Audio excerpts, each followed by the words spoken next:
Well, I do think she's a resilient character. And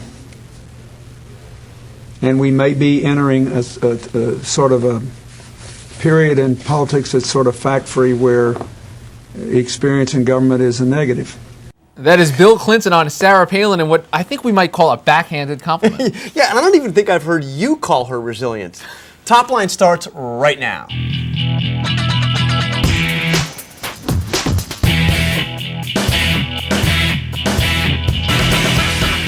Hello and welcome to ABC News Top Line. I'm Rick Klein. And I'm Jonathan Karl. Every day at noon Eastern, we're right here bringing you the latest in politics. We are never fact-free. Quite the opposite, as a matter of fact. I'd give you my Twitter address, but it may crash your computer, so stay off the Twitter machine today because of the bug.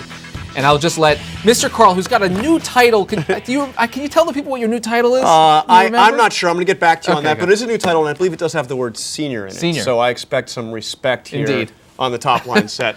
I'm going to start it out with wake-up call. The President of the United States had some tough words for Democrats who are disillusioned this cycle.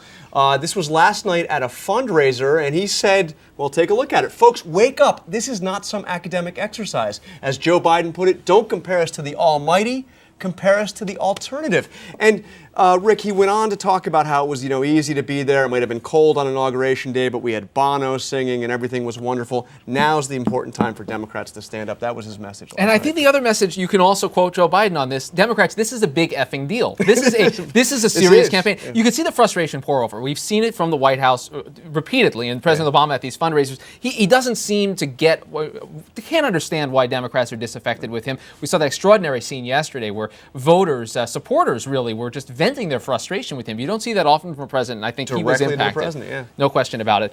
Next up today, where's the beef? Big vote today on Don't Ask, Don't Tell over in the Senate, but Lady Gaga is getting into the act on the front end. She went to Maine, where there, of course, are a couple of moderate Republican senators who she'd like to influence, and take a look at this attempt at some congressional lobbying. Equality is the prime rib of America. But because I'm gay, I don't get to enjoy the greatest cut of meat my country has to offer. I'll just tell you, I have no idea what she was talking about there, but prime rib may or may not be the best meat. I don't know if she's trying to join the military, but she has been very involved in lobbying against the Don't Ask, Don't Tell policy, trying to get it repealed this year. And she was going right up to Susan Collins and Olympia Snowe, their backyard. Both of them would be fine with repealing Don't Ask, Don't Tell, but you get into all this machinations with how this bill is being brought up. The bottom line is, ain't going to happen today. At least I don't believe so. We'll see soon. Next up, spell check. God, I love this. Take a look at this. Lisa Murkowski, who, of course, is waging a write-in campaign for Senate up in Alaska. Look down at the bottom of your screen there. This is one of her ads. She spells her own name wrong. Now, Rick, this raises an interesting question. Obviously, it's tough to wage a write-in campaign anywhere.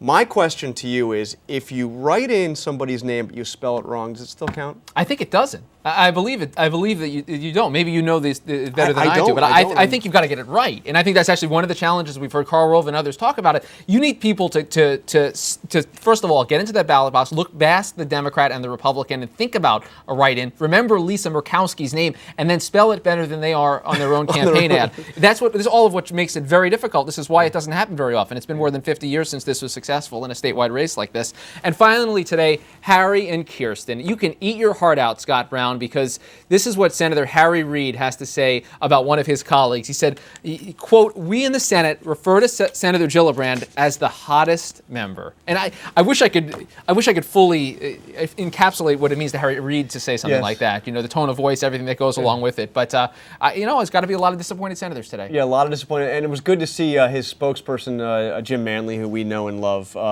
explain that. And he said, no, he did go on to say that she is a skillful senator as well. Skillful senator. Hottest and skillful. Well, I guess that works. You can get everything going for you right away. We're going to get to our guest in just a moment, but first we want to bring you some of former President Jimmy Carter, who's been doing something of a PR tour recently. This is him on The Daily Show talking about some current events.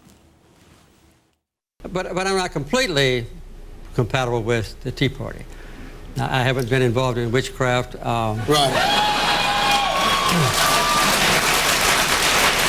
Well, The only And I have one the more only thing I would say to that is, you know, you're only 85. Give it time. Yeah. I have one more confession to make. As a young man, I was not 100% against.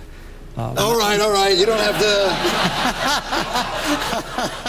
And of course, there's other things that Christine O'Donnell was 100% against. We didn't. Right. I guess. And we know that Jimmy Carter did did famously talk about having lust in his heart. Lust Okay, in well, his anyway, heart, where else it can be is all up to him.